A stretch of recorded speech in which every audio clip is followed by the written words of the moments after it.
मैं हरियाणा के लोगों को इस विकास परियोजनाओं के लिए बहुत बहुत बधाई देता हूं। साथियों, मुझे गर्व है कि हमारी सरकार बाबा साहब के विचारों को आगे बढ़ाते हुए चल रही है।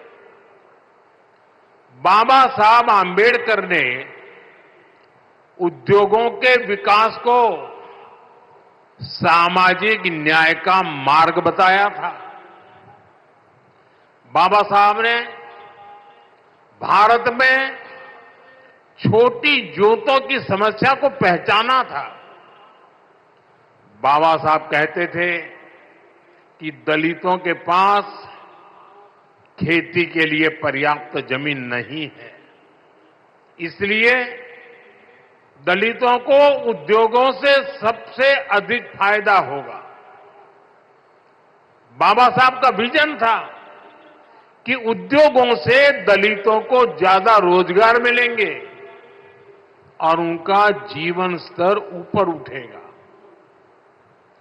भारत में औद्योगिकरण की दिशा में बाबा साहब ने देश के पहले उद्योग मंत्री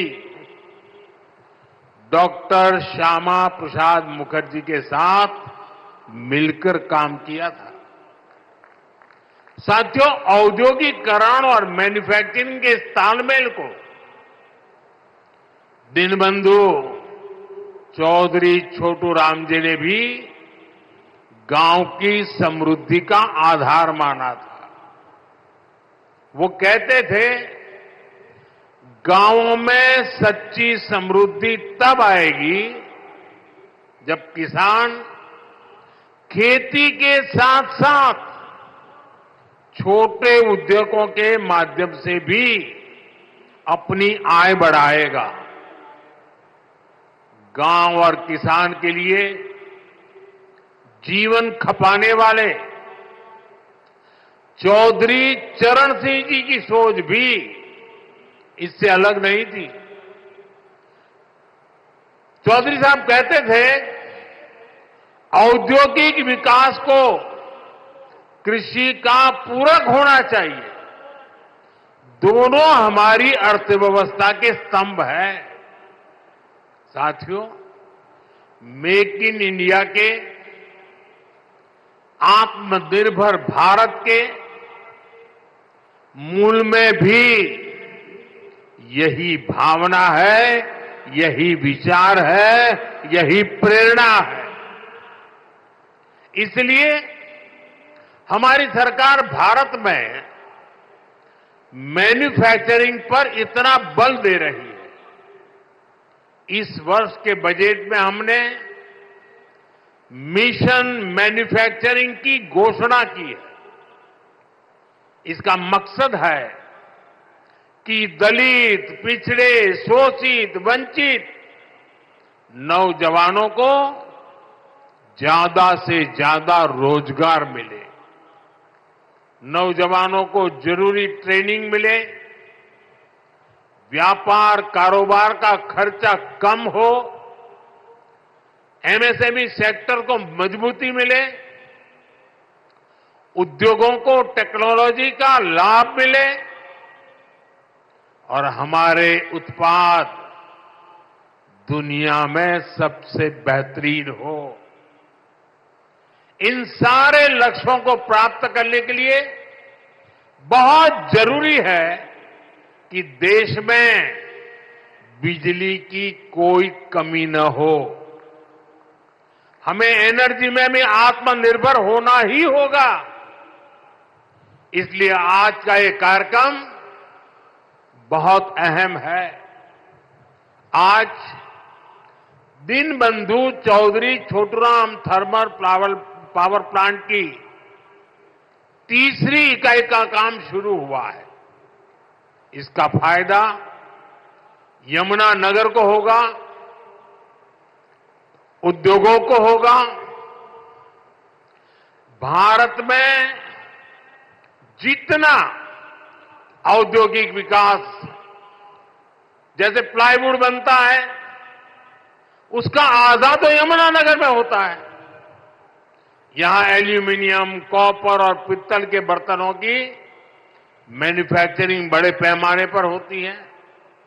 यहीं से पेट्रोकेमिकल प्लांट के उपकरण दुनिया के कई देशों में भेजे जाते हैं।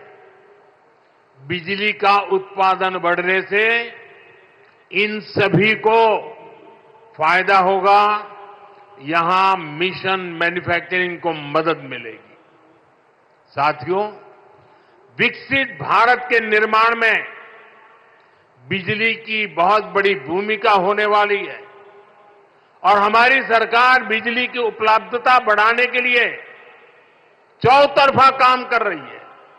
चाहे वन नेशन वन ग्रिड हो, नए कोल पावर प्लांट हो, सोलर एनर्जी हो, न्यूक्लियर सेक्टर का विस्तार हो, हमारा प्रयास है कि देश में बिजली का उत्पादन बढ़े, राष्ट्र निर्माण में बिजली की कमी बाधा न बने।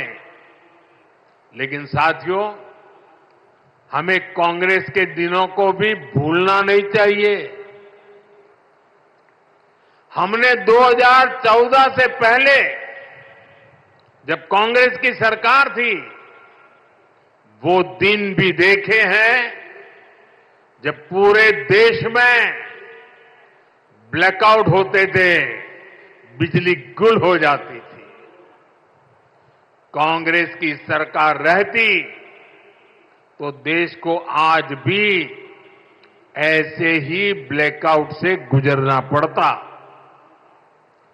न कारखाने चल पाते, न रेल चल पाती, न खेतों में पानी पहुंच पाता। यानी कांग्रेस की सरकार रहती तो ऐसे ही संकट बना रहता, बढ़ता रहता। अब इतने वर्षों के बाद, प्रयासों के बाद आज हालात बदल रहा है। बीते एक दशक में भारत ने बिजली उत्पादन की क्षमता को करीब करीब 2 गुना किया है। आज भारत अपनी जरूरत को पूरी करने के साथ साथ पड़ोसी देशों को बिजली निर्यात भी करता है। बिजली उत्पादन, इस पर भाजपा सरकार के फोकस का लाभ हमारे हरियाणा को भी मिला है। आज हरियाणा में 16,000 मेगावाट बिजली का उत्पादन होता है। हम आने वाले कुछ सालों में एक क्षमता 24,000 मेगावाट तक पहुंचाने का लक्ष्य लेकर के काम कर रहे हैं। साथियों, एक तरफ हम थर्मल पावर प्लांट में निवेश कर रहे हैं, तो दूसरी तरफ देश के लोगों को पावर जनरेटर बना रहे हैं। हमने पीएम सूर्यघर मुफ्त बिजली स्कीम शुरू की है। अपने छत पर सोलर पैनल लगाकर आप अपना बिजली का बिल 0 कर सकते हैं। इतना ही नहीं, जो अतिरिक्त बिजली का उत्पादन होगा उसे बेचकर कमाई भी कर सकते हैं। अब तक देश के 1.25 करोड़ से ज्यादा लोग इस योजना के तहत रजिस्ट्रेशन करा चुके हैं। मुझे खुशी है कि हरियाणा के भी लाखों लोगों ने इससे जुड़ने के लिए अप्लाई किया है और जैसे जैसे इस योजना का विस्तार हो रहा है, इससे जुड़ा सर्विस इकोसिस्टम भी बड़ा हो रहा है। सोलर सेक्टर में नई स्किल्स बन रही है, एमएसएमईज के लिए नए मौके बन रहे हैं और युवाओं के लिए अनेक अवसर तैयार हो रहे हैं।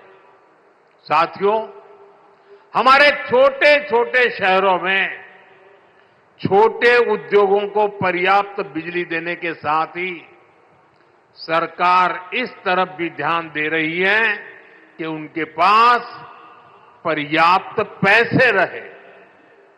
कोरोना काल में एमएसएमई को बचाने की लाखों करोड़ों रुपए की सहायता सरकार ने दी है।